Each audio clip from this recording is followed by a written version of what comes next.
I want to stay in touch with my sphere, but sometimes people stay on the phone forever. How do I have the time to do that?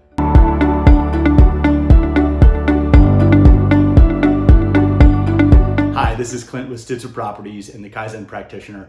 And today we're going to address a common agent question of having enough time to stay in touch with your sphere and past clients. You know, here we are in Q4, a lot of people are diving into business planning, and a huge part of business planning is maintaining meaningful connections with your past clients and your sphere.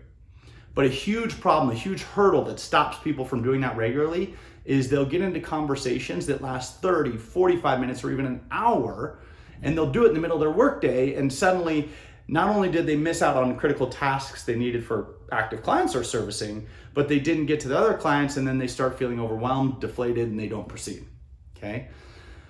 And then they say, how in the heck am I supposed to have conversations with 50, 75, or 100 people when I get stuck on the phone with one for an hour? It's just not enough time in the day. It's not possible, all right? So the point of today's video is to give you a couple of ideas on how to do it, okay? The first thing we're gonna talk about is if you're on the phone.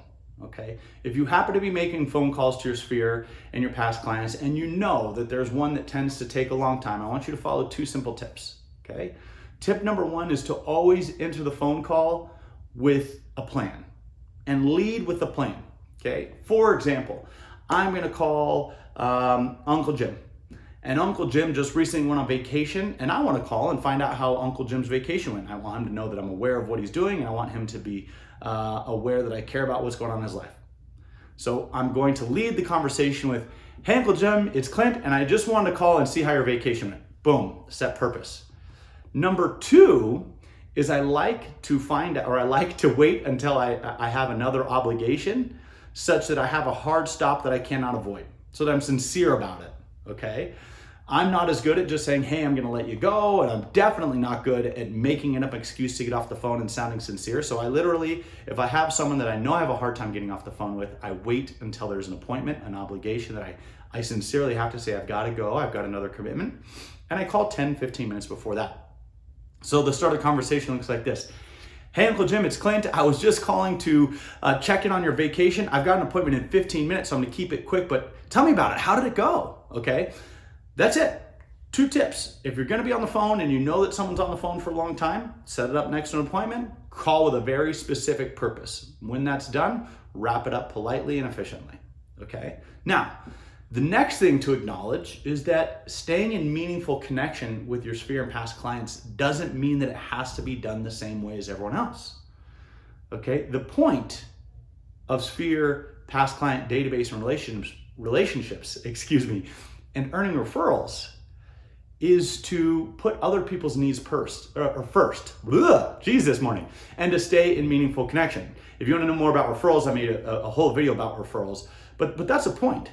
The point is not to mechanically stay in touch the same way that everyone else does or the same way that industry says that you should.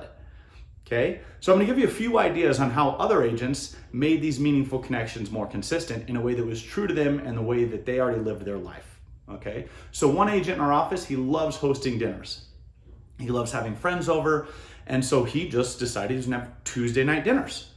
So every Tuesday, he invites 10 people over, give or take. Not all 10 show up, maybe 3 to 5 people show up, and he doesn't invite the same 10 every Tuesday. So every fourth week, he's inviting the same group of 10 people over, and maybe 3 to 5 show up. He's having meaningful dinner, he's having a great time. Oh, and by the way, to get people to come, he's making calls to invite them. Okay, so that's one idea. Another idea is just integrating these conversations into your pre-existing interests. Okay, so another agent in our office is massively into horses. Okay, he competes on horses. He helps his mom cut and sell hay at his mom's ranch. He practices on horses many nights a week. Not shockingly, a big majority of his sphere are in the horse events that he does. So he integrates his sphere connections into doing what he loves, horses. Okay. Lastly is integrated in with your family activities. So another agent in our office, her kids are massively competitive in soccer.